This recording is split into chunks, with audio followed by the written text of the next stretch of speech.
ఉంది. దైవశక్తి కలిగినటువంటి వారు. ఆయన మాటల్లో ప్రభావాన్ని మనం చూస్తుంటాం. ఆయన చేతల్లో పరిశుద్ధతను మనము చూస్తుంటాం. అందుకే మరి దేవునికి యేసు యొక్క మాట చెప్పున వారు ఏం చేస్తున్నారంటే పగటిపూట వలలు వేయటానికి వెళ్ళినారు. సహజంగా రాత్రిపూట చేపలు పడుతూ ఉంటాయి. ఎందుకంటే అవి రాత్రికాల సమయంలో మాత్రమే పైకి వస్తుంటాయి.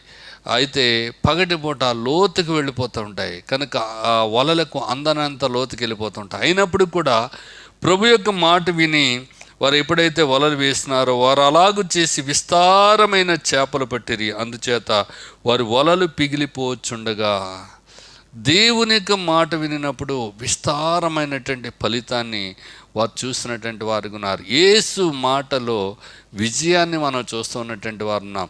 అపజయాల పాలైనాడు, రాత్రంతా ప్రయాసపడ్డాడు కానీ ఫలితం లేదు, అవమానం